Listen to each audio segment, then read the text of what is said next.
Assalamualaikum warahmatullahi wabarakatuh. Perkenalkan, nama saya Akbar Hilmi dengan NIM 41820010003. Di sini saya akan mempresentasikan tugas besar 2 Bahasa Indonesia dengan judul Potensi Bahasa Indonesia Menjadi Bahasa ASEAN atau Perbara dalam kurung Perhimpunan Bangsa Asia Tenggara. Latar belakang. ASEAN yang bersepakat untuk pengintegrasian kerjasama ekonomi ASEAN dalam pasar tunggal dalam kenyataannya mempunyai perbedaan yang tajam dalam latar budaya politik maupun kebudayaan. Misalnya Vietnam yang tidak fobia dan tidak alergi dengan kosakata dan atribut komunis, barangkali bisa mencairkan fobia komunisme di Asia Tenggara.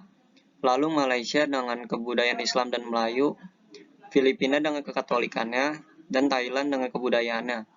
Semua perbedaan ini bisa dicairkan dalam rangka titik temu pencapaian ekonomi maju atas nama Komunitas Asia Tenggara.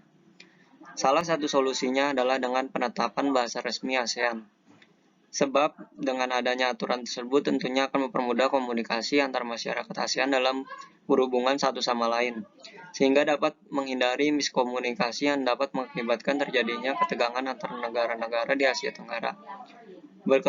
Berkenaan dengan keberadaan bahasa Indonesia di kawasan ASEAN bahkan di dunia internasional sangat memegang peranan penting, bahkan berpotensi menjadi bahasa yang digunakan di ASEAN. Hal ini tidaklah berlebihan mengingat bahasa Indonesia fana, egaliter, indah, mudah dan sederhana, serta minat pemakai bahasa Indonesia sangat besar sehingga memberikan kontribusi untuk menjadikan bahasa Indonesia sebagai bahasa yang digunakan di ASEAN. Pembahasan Sejarah Bahasa Indonesia. Pemerintah kolonial Belanda menyadari bahwa bahasa Melayu dapat digunakan untuk membantu administrasi bagi kalangan pegawai pribumi karena penguasaan bahasa Belanda para pegawai pribumi dinilai lemah. Dengan menyadarkan diri pada bahasa Melayu tinggi karena telah memiliki kitab-kitab rujukan, sejumlah sarjana Belanda mulai terlibat dalam standarisasi bahasa. Promosi bahasa Melayu pun dilakukan di sekolah-sekolah dan didukung dengan penerbitan karya sastra dalam bahasa Melayu. Akibat pilihan ini terbentuklah embrio bahasa Indonesia yang secara perlahan mulai terpisah dari bentuk semula bahasa Melayu, Riau Johor. Pada awal abad ke-20, perpecahan dalam bentuk baku tulisan bahasa Melayu mulai terlihat. Pada tahun 1901, Indonesia sebagai Hindia Belanda mengadopsi ejaan Van Ophuijsen. Dan pada tahun 1904, Persekutuan Tanah Melayu di bawah Inggris mengadopsi ejaan Wilkinson. Ejaan Van Ophuijsen diawali dari penyusunan kitab logat Melayu, dimulai tahun 1896. Jan Ophuijsen dibantu oleh Nawawi Soetan Mamur dan Muhammad Taib Soetan Ibrahim. Intervensi pemerintah semakin kuat dengan dibentuknya Komisi for the Volektur, Komisi Bacaan Rakyat KBR.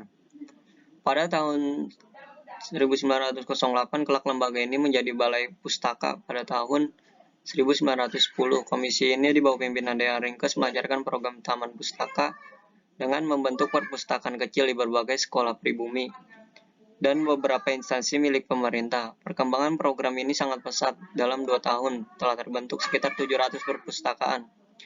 Bahasa Indonesia secara resmi diakui sebagai bahasa persatuan bangsa pada saat Sumpah Pemuda tanggal 28 Oktober 1928. Keberadaan bahasa Indonesia di ASEAN.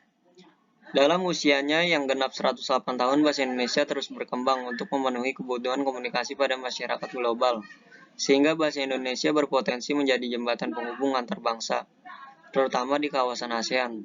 Bahasa Indonesia berpeluang menjadi bahasa utama ASEAN karena mempunyai beberapa faktor berikut.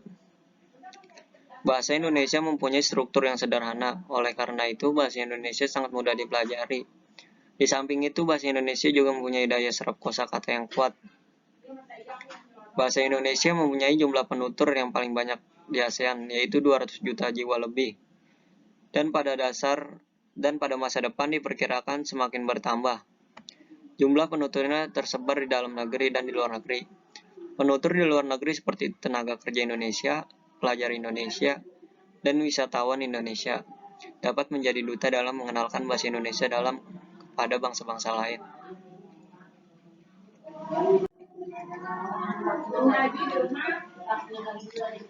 Keberadaan bahasa Indonesia di ASEAN. Bahasa Indonesia mempunyai penyebaran geografis yang luas. Sebagaimana diketahui, bahasa Melayu yang menjadi cikal bahasa Indonesia telah dituturkan di hampir seluruh kawasan ASEAN. Bahkan bahasa Melayu tercatat menjadi bahasa nasional di 4 negara, yaitu Indonesia, Malaysia, Brunei, dan Singapura. Sementara itu, di beberapa negara lain seperti Thailand, Myanmar, Laos, Kamboja, dan Filipina, bahasa Melayu menjadi bahasa kedua dan ketiga, karena struktur bahasa Melayu mirip dengan bahasa Indonesia. Besar kemungkinan bahasa Indonesia dapat diterima di negara-negara itu. Sektor ekonomi makro di Indonesia yang berkembang pesat menjanjikan lahan investasi bagi investor asing. Itulah pintu gerbang untuk mengenalkan bahasa Indonesia kepada dunia. Produk sosial dan budaya Indonesia yang tersebar di negara-negara ASEAN dapat menjadi media mengenalkan bahasa Indonesia. Sebagai contoh, di Malaysia film, program televisi, dan musik dari Indonesia banyak digemari, dan itu membuka peluang bagi persebaran bahasa Indonesia. Fakta pendukung bahasa Indonesia cocok menjadi bahasa ASEAN. Dijadikan bahasa resmi kedua di Vietnam, pemerintah daerah Ho Chi Minh City, Vietnam mengumumkan bahasa Indonesia menjadi bahasa kedua secara resmi pada bulan Desember 2007. Kata seorang diplomat Indonesia, bahasa Indonesia sejajar dengan bahasa Inggris.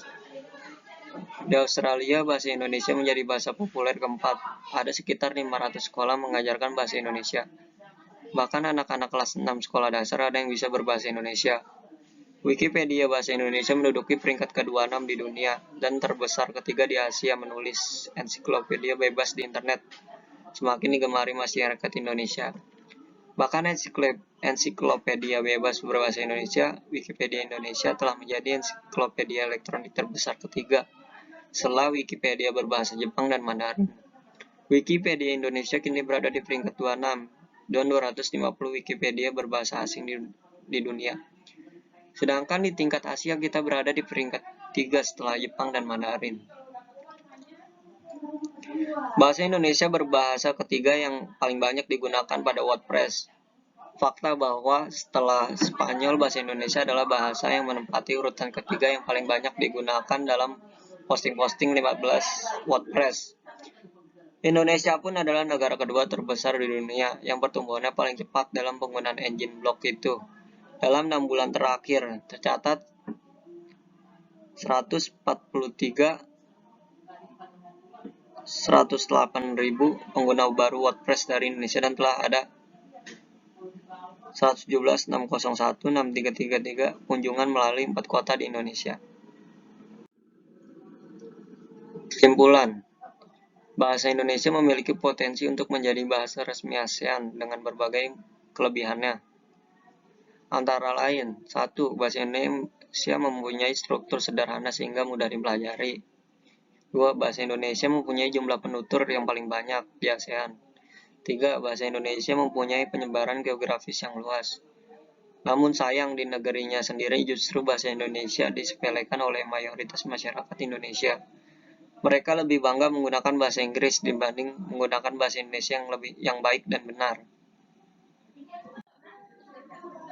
Saran, pemerintah melalui Departemen Pendidikan dan Kebudayaan harus membuat program dan langkah konkret guna menyelamatkan bahasa Indonesia dari kepunahan di negaranya sendiri, serta menumbuhkan kesadaran berbahasa masyarakat Indonesia dengan memberikan informasi, sosialisasi, dan pelatihan berbahasa Indonesia yang baik dan benar kepada masyarakat.